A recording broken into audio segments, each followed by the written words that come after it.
Hey everyone, welcome back to another video. If you're new around here, again, my name is Harmon. Today's video, I'm joined here with Gus from Fish and Fly with Gus. Hey guys. He's actually, of course, my cousin.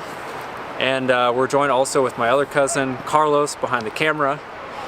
And we're all investigating the case today. It's all about a guy who went and killed two different women in the same neighborhood within a month's time frame.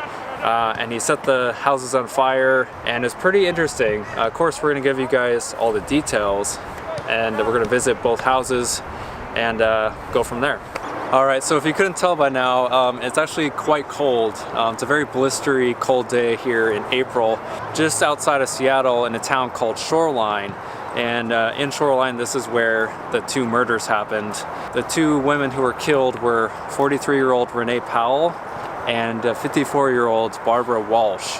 Again, basically next door neighbors, killed by the same guy. The first one who was murdered was Renee Powell, and she was stabbed in the abdomen and the back, and she was sexually assaulted by Robert, and she was found naked, lying face down in her bedroom. And again, Robert set fires inside the house. He didn't burn down the entire house. He just kind of set random little fires, maybe trying to destroy evidence. That's my guess. And that was on February 24th, 1995. And then about 1 month later, March 25th, 1995, that is when Robert went back to her neighbor's house, which was Barbara Walsh.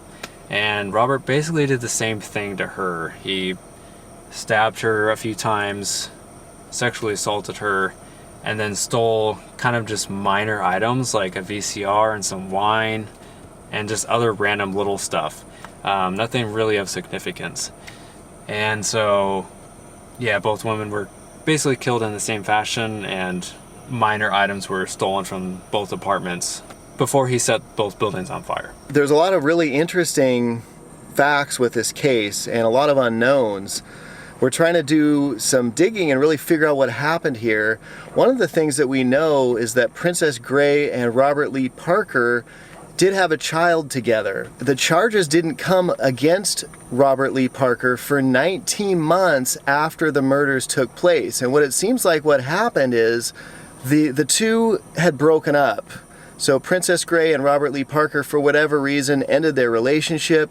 Princess Gray was actually charged for assault. She saw her previous boyfriend with a new girlfriend, and she became upset, and she assaulted them.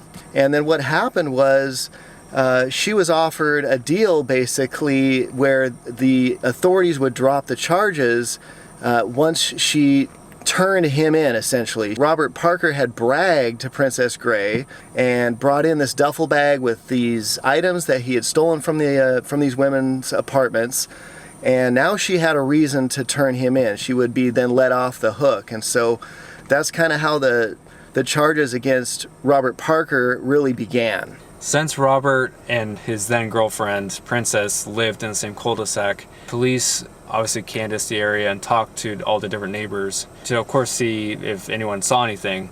And that is kind of why police initially had Robert Lee Parker around their radar. Later on, like about a month later or so, Princess Gray actually recanted her testimony. She stated that the first night that Robert was with her when he was supposedly killing Renee Powell.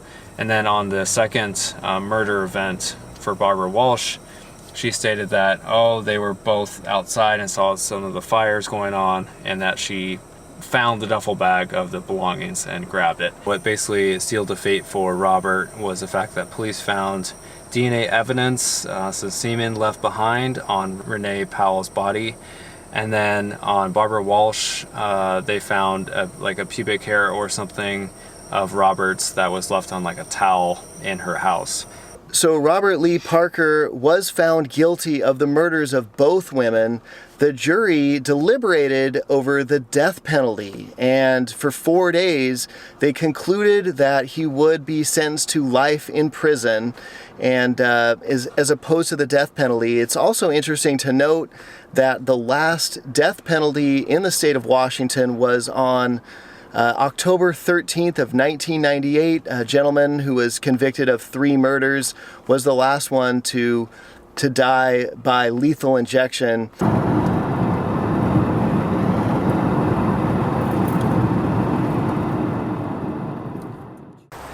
So the one over my shoulder, that is where Barbara Walsh was killed, where she lived, obviously.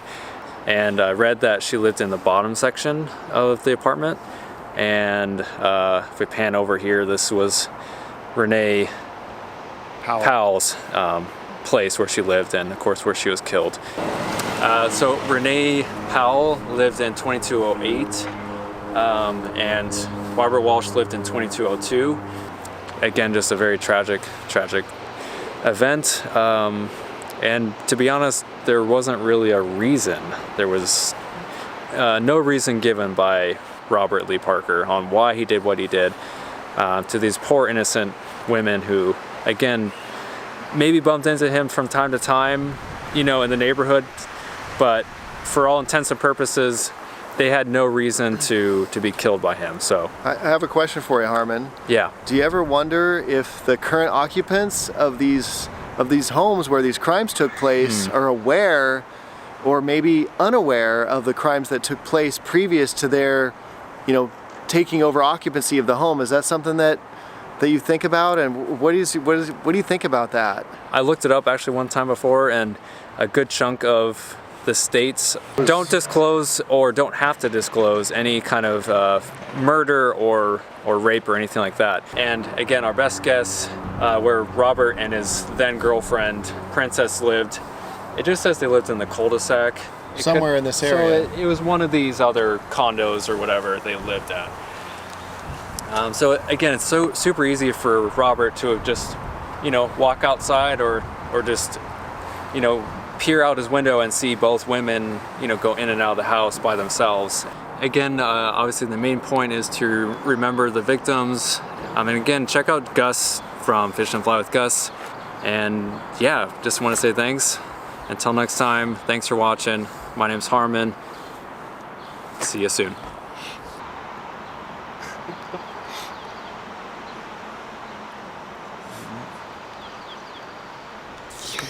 Oh, there we go.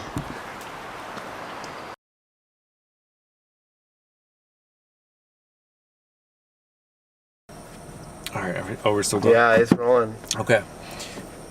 So once again, the 2 victims, I almost said Renee Walsh. Is it Renee Parker? Did I just? No, it's. I love how I forgot immediately. Parker's his name. Oh, Powell. Okay, let's start over.